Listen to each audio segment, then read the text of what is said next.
एक छोटे से गांव में किशन नाम का व्यक्ति रहता था।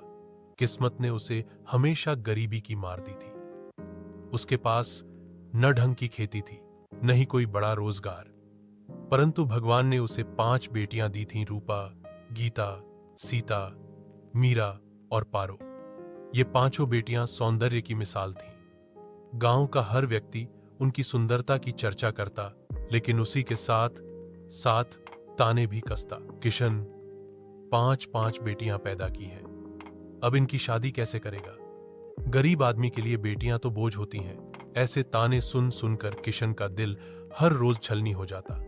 परंतु वह अपनी बेटियों से बेहद प्यार करता था। वह जानता था कि उसकी लाडलियां दुनिया की सबसे कीमती पूंजी हैं। गांव के कुछ लोग उसकी मजबूरी का गलत फायदा उठाना चाहते थे। कई लालची परिवार रिश्वत लेकर शर्तें रखने लगे, शादी करेंगे तो दहेज देना होगा।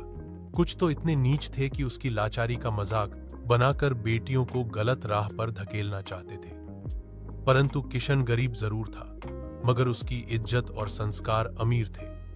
उसने तय कर लिया था कि चाहे कुछ भी हो जाए, वह अपनी बेटियों को किसी गलत हाथों में नहीं सौंपेगा। समय बीतता गया, गरीबी का बोझ बढ़ता गया। किशन कभी खेतों में मजदूरी करता तो कभी गांव में छोटे मोटे काम।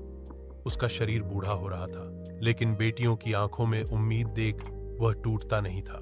फिर आया गांव का वार्षिक मेला। किशन की बेटियों ने पहली बार अपने हुनर को दुनिया के सामने लाने का निश्चय किया। रूपा की आवाज में जादू था, उसने गीत गाए। गीता की उंगलियां बुनाई में निपुण थीं, उसने सुंदर कपड़े तैयार किए। सीता चित्रकारी में माहिर थी, मीरा लोक नृत्य करती थी और पारो ने मिट्टी से खिलौने बनाए। जब उनकी कला मेले में प्रस्तुत हुई तो पूरा गांव स्तब्ध रह गया।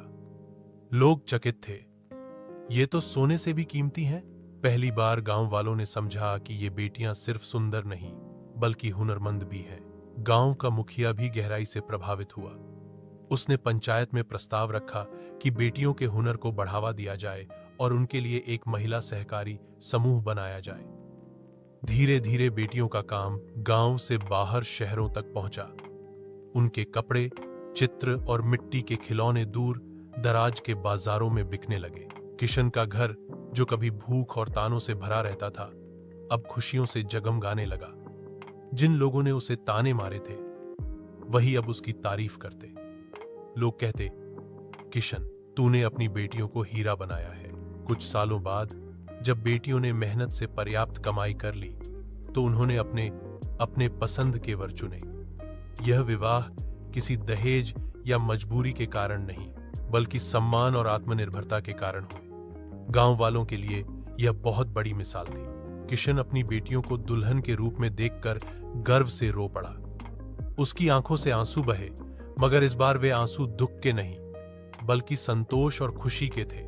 गांव में लोग अक्सर कहा करते, कभी बेटियां बोझ समझी जाती थीं, लेकिन किशन और उसकी 5 बेटियों ने साबित कर दिया कि अगर शिक्षा, संस्कार और मेहनत हो तो बेटियां परिवार की सबसे बड़ी ताकत होती हैं।